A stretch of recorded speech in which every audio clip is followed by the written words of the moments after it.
Ce journal vous est offert par le FPI, Fonds des promotions de l'industrie, votre partenaire privilégié pour la réussite de vos projets.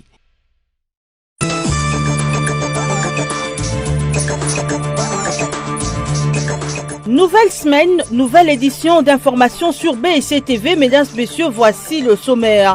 Atterrissage des consultations du Premier ministre en vue de la formation de la nouvelle équipe gouvernementale. Le Front commun pour le Congo ainsi que le CACH ont déposé sur la table de la primature les listes de leurs candidats ministrables. Ilunga Ilunkamba devra par la suite faire rapport au chef de l'État Félix Tshisekedi ainsi qu'à l'autorité morale du FCC Joseph Kabila Kabange pour approbation. Et puis début ce lundi 12 août de la session ordinaire des examens d'État dans les Nord Kivu et au sud de Ubangi. Ce retard dans l'organisation de ces épreuves dans les deux provinces a été causé par l'insécurité criante. Cette session qui compte 5 990 participants ira jusqu'au jeudi 15 août 2019. Et pour terminer, le lac Kivu a encore enregistré un naufrage. Cette mort, c'est les bilans publiés par les autorités provinciales du Kivu. Cette embarcation qui a chaviré avait à son bord 110 passagers. La non-observation des mesures d'embarcation est à la base de ces nouveaux naufrages. Formation dans les tout prochains jours du gouvernement Ilunkamba. C'est ce qu'a dit le Premier ministre Sylvestre Ilunkamba ce dimanche 11 août. Ce, lors du dépôt des listes des ministrables par les délégués du CACH, à savoir Jean-Marc Kaboun, et du FCC, Némi Mouilania.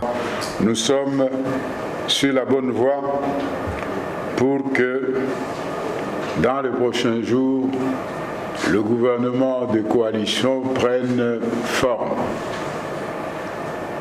Donc nous allons passer, la séance consiste, comme je l'ai dit, à la réception effective des listes pour l'élaboration de la première mouture à soumettre à son Excellence, Monsieur le Président de la République, chef de l'État. Donc nous allons procéder à la réception puisque la séance consiste à ça. Je vais demander au coordonnateur de CACH pour commencer.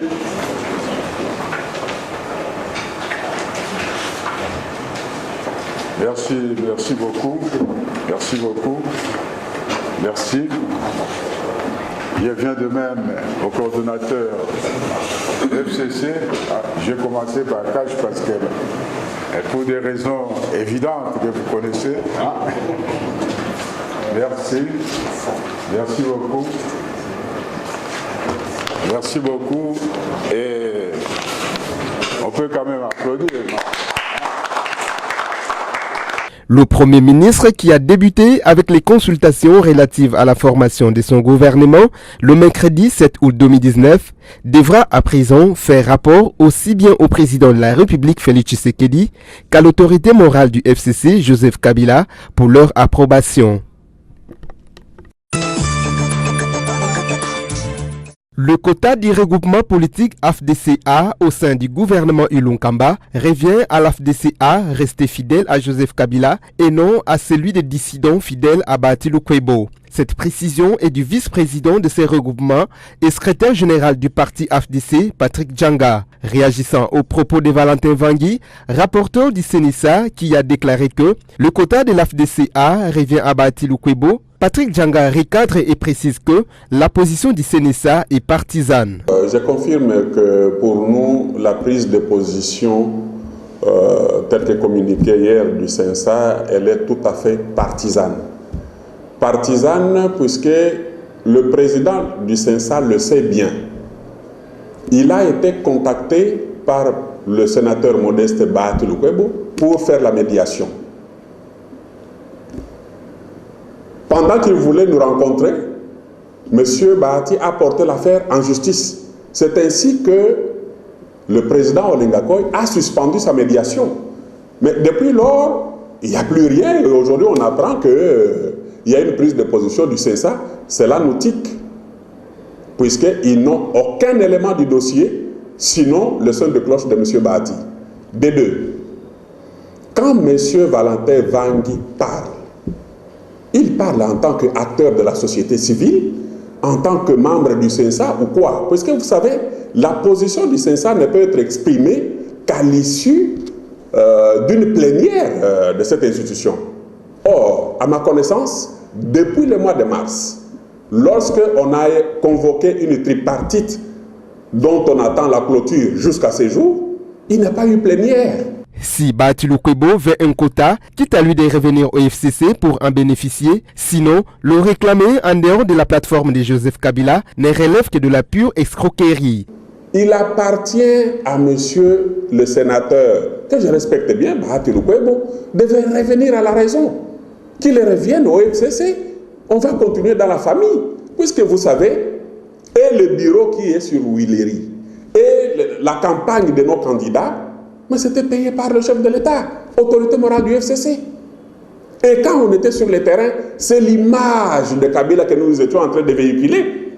En citant, on nous demandait, vous êtes, vous AFDCA, êtes-vous de Fayoulou, de Tshisekedi ou de Kabila? Quand nous disions que nous sommes de Kabila, il y a des gens qui quittaient et qui partaient. Mais d'autres nous suivaient.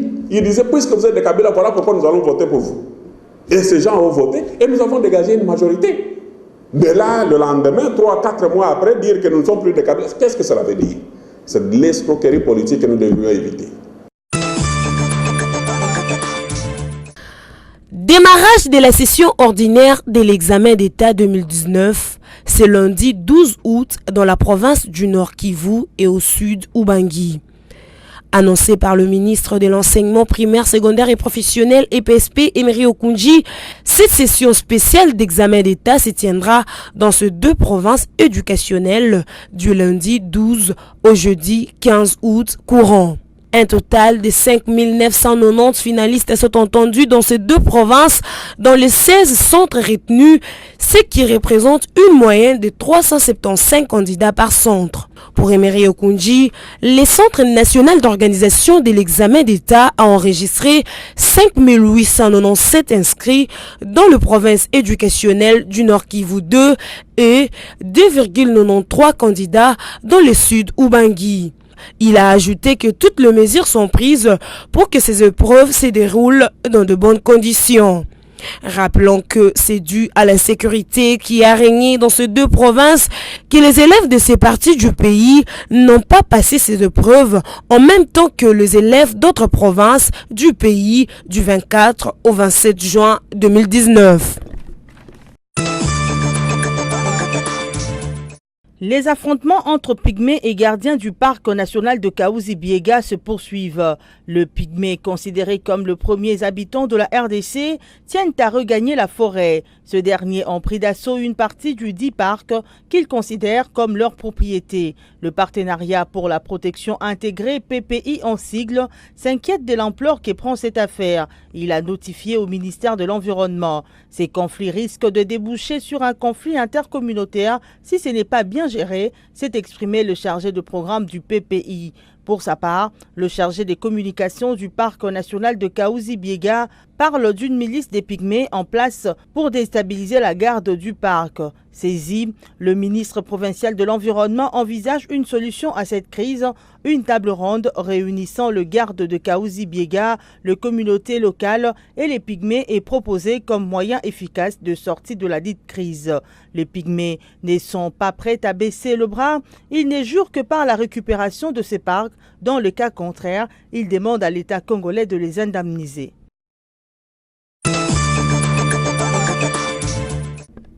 Le président de la République démocratique du Congo, Félix Tshisekedi, a présenté ses condoléances aux familles de victimes du nouveau naufrage d'une pirogue motorisée le samedi 10 août sur le lac Kivu. Les bilans définitifs livrés par les autorités provinciales du Sud Kivu s'élèvent à 7 morts. Cette embarcation avait à son bord 110 passagers. Parmi les rescapés, 53 ont été rapatriés à Bukavu. Suite à ces sinistres événements, le gouverneur du Sud Kivu, Théo Kassi, a annoncé de poursuivre poursuites contre le propriétaire de cette pirogue. Au cours des enquêtes menées sur le lieu du drame, l'on relève que tous les passagers à bord ne portaient pas des gilets de sauvetage. Cette observation atteste que la décision du chef de l'État sur des mesures de sécurité des voyageurs et d'interdiction des embarquements de personnes à bord des pirogues de fortune sur le lac Kivu n'est pas respectée. Dans le but de renforcer des mesures de sécurité pendant la navigation, le chef de l'État avait remis un échantillon de 1000 bouées de sauvetage aux autorités provinciales. Il avait promis d'autres solutions en vue d'éviter les rebondissements des drames sur ces lacs. Le président congolais tenait ses propos lors du récent naufrage qui avait coûté la vie à au moins 150 personnes au mois de mai 2019.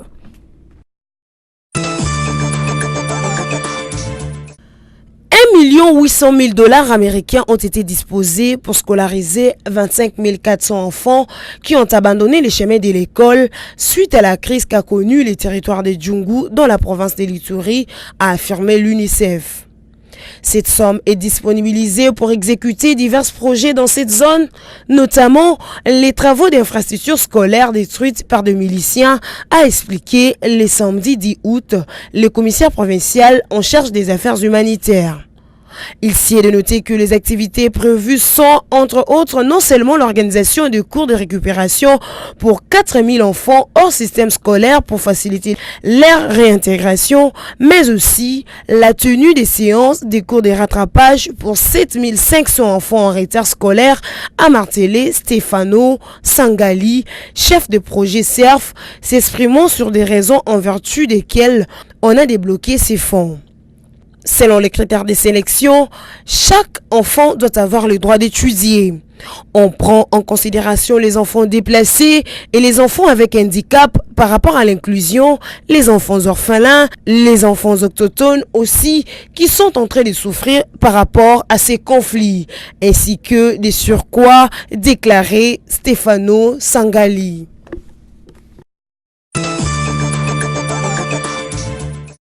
Le 12 août de chaque année, l'humanité entière célèbre la Journée internationale de la jeunesse.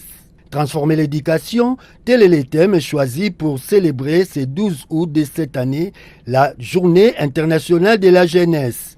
En RDC, particulièrement à Kinshasa, des personnes rencontrées ont livré leur point de vue à propos de cette célébration. Elles ont mis l'accent sur l'encadrement de la jeunesse par le gouvernement de la République. La première des choses est que le pays doit d'abord rappeler à la jeunesse ses responsabilités.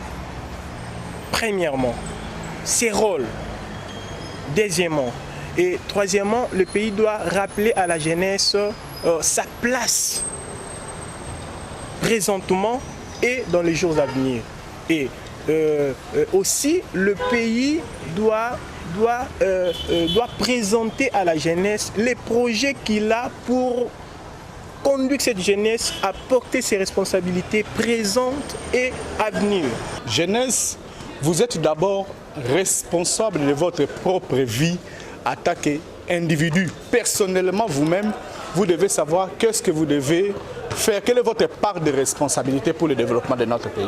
C'est quand un jeune accomplit sa part de responsabilité qu'il va lui-même commencer à éviter toutes les autres distractions où on met les jeunes pour les distraire inutilement avec les agènes, avec la musique, avec une éducation qui n'est pas à la hauteur. Tout ça, ce sont des distractions. Mais quand un jeune lui-même comprend, je pense que ces jeunes-là sera sérieux de comprendre que le pays attend beaucoup de lui et qu'il ne doit pas se fier à des distractions. Ça, ce sont des distractions qui viennent nous emporter inutilement pour que demain, on continue toujours à nous gouverner, à nous amater, tout ça. Et alors, les jeunes doivent ouvrir les yeux pour comprendre que le pays attend de lui quelque chose de très important, sa participation pour le développement. C'est une occasion pour que nous puissions adresser un message aux autorités d'abord, président de la République, et c'est lui le numéro 1 de la jeunesse congolaise, et qui puisse aider les institutions comme IMCA, Scout, Corps Jeunesse et toutes les associations et mouvements de jeunes pour pouvoir encadrer qualitativement cette jeunesse. Nous sommes tous au courant et nous vivons tous la détresse de la jeunesse, les difficultés des jeunes. Et la solution c'est quoi? C'est d'abord l'intervention, l'implication du président de la République pour que nous puissions trouver la solution.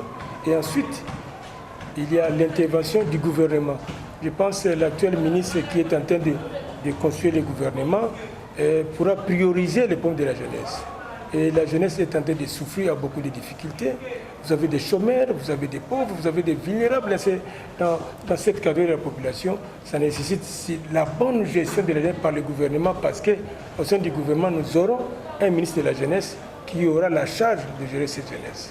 En plus de ça, nous avons le Parlement, nous avons le Sénat et l'Assemblée nationale. Et aussi, individuellement, les députés, les sénateurs doivent s'impliquer dans l'amélioration des conditions d'existence de la jeunesse. Cette jeunesse, en tout cas, elle vit des moments très difficiles. Elle a besoin de l'appui et surtout de l'affection et de l'amour des autorités du pays. Les jeunes sont appelés à prendre conscience de leur devenir, car ne dit-on pas que la jeunesse est l'avenir des demain? Victime d'un accident de moto dans la nuit du dimanche 11 au lundi 12 août 2019 à Abidjan, l'artiste ivoirien Ange Didier Ouan, alias DJ Arafat, est mort des suites des blessures dans une clinique d'Abidjan, selon plusieurs sources officielles ivoiriennes, dont Maurice Bandman, le ministre ivoirien de la Culture.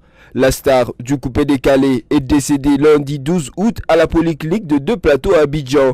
L'artiste est mort des suites de ses blessures après un grave accident de la route survenu dans la nuit du dimanche à lundi. Sa moto a percuté une voiture conduite par un journaliste de la radio Côte d'Ivoire. Le chanteur, inconscient, a été rapidement pris en charge et admis en soins intensifs. Il a malheureusement pas survécu.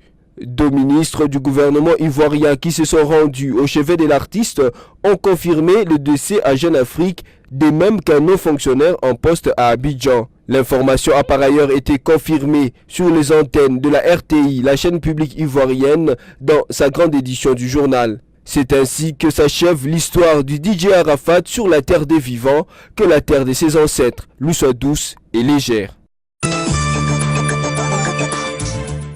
L'association sportive Vita Club de Kinshasa s'est imposée face à l'ISM de Loum du Cameroun en arrachant un nul blanc à match aller du tour préliminaire de la Ligue des champions africaine qui s'est joué le dimanche 11 2019 à Yaoundé. Les Dauphins noirs de la capitale ont réussi à faire l'essentiel en l'absence de son entraîneur principal, Jean-Florent Ibenge Ikwangé, lequel n'a pas effectué les déplacements du Cameroun. Pour se rassurer de la qualification en 16e de finale, les coéquipiers du capitaine Bangala Litombo sont contraints de mouiller les maillots au match retour programmé le 25 août au stade Martyr de la Pentecôte à Kinshasa. En Coupe de la Confédération de la CAF, l'AS Maniema Union a fait match nul d'un but partout face à l'AS Pélican du Gabon au match qui a eu lieu le samedi 10 août. La rencontre retour intervient dans 2 semaines.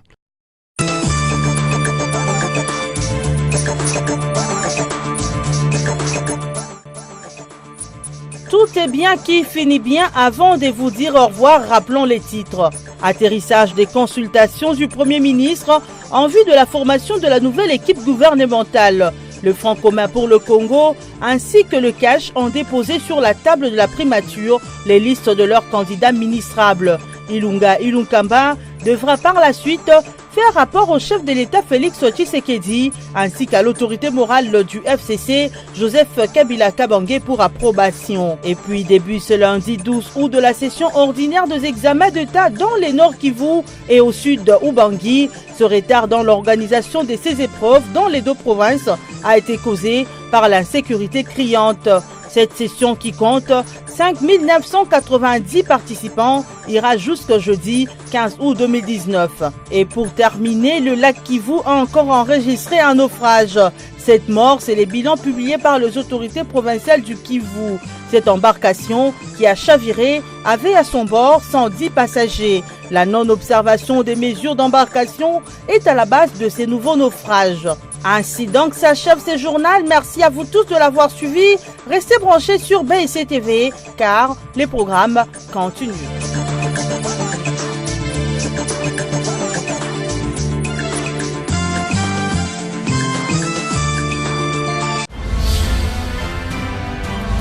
Ce journal vous a été offert par le FPI, Fonds des promotions de l'industrie.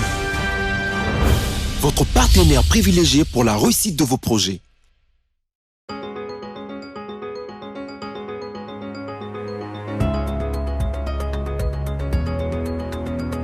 Mesdames, Messieurs, bienvenue à la revue de presse de ce lundi 12 août 2019.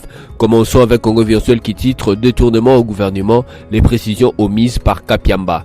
RFI a fait état ce lundi matin des présomptions de détournement des deniers publics dont serait rendu coupable l'actuel gouvernement au profit de certains de ses anciens membres. Selon Georges Kapiamba de l'ONG ACAJ qui a fait cette dénonciation, certains anciens ministres du gouvernement Tshibala sortant auraient bénéficié indûment de certains émoluments et dons en véhicule, des avantages qui selon Georges Kapiamba seraient constitutifs des délits de corruption et de détournement au détriment du trésor public. Vérification faite cependant, il nous revient que ces prétendus détournements ne sont que des avantages destinés aux anciens membres du gouvernement à partir de l'équipe Tshibala au sortir de leurs fonctions, ceci conformément au décret dit décret Tshibala qui avait fait couler encre et salive au mois de février 2019. Poursuivons cette revue de presse avec Forum des As qui note en grand titre « Gouvernement, la balle dans les camps de Fachi ». C'est irréversible, on s'approche lentement mais sûrement à l'annonce de membres du premier gouvernement de l'ère Fachi. Comme prévu, le coordonnateur du Cap pour le changement cash Jean-Marc Yokabund et du Front commun pour le Congo FCC Néhémie Mwilania ont remis leurs listes respectives des personnalités proposées pour chaque poste ministériel hier dimanche 11 août en fin d'après-midi. La cérémonie officielle de remise, très brève, s'est déroulée à l'hôtel du gouvernement en présence des hommes des médias. Les successeurs de Wino Tshibala a remercié les coordonnateurs du CACH et du FCC et promis de travailler sur les 10 listes pour vérifier si les critères de désignation qu'il a fixés 3 jours plus tôt sont respectés avant de transmettre la première monture au chef de l'État. Ces listes sont censées comporter 3 noms pour chaque poste ministériel. Selon les critériums de désignation, un membre du gouvernement ne doit pas faire l'objet de condamnations judiciaires fermes au pays tout comme à l'étranger. Tous les membres doivent adhérer au code de conduite du gouvernement de la République. Bouclons cette revue de presse avec les sites de la radio Okapi qui écrit Foot, transfert, Gaël Kakuta, Benika Fobé, Meshak Elia et Arsène Zola bougent. Amiens SC a officialisé le retour de Gaël Kakuta après Shadrack Akolo. L'international congolais retrouve pour 3 ans le club avec lequel il a effectué une excellente saison 2017-2018 en prêt avant d'aller au Rayo Vallecano en Espagne lors du dernier exercice. Benika Fobé de son côté est prêté pour une saison avec option d'achat à Bristol City en 2e division anglaise. Par ailleurs, 2 joueurs du tout-puissant Mazembe sont à laisser en Anderlecht en première division belge, l'ailier Meshak Elia et les défenseurs Arsène Zola. La durée de leur contrat est en cours de discussion entre les deux clubs. Cette revue de presse est terminée. Merci à vous qui l'avez suivi.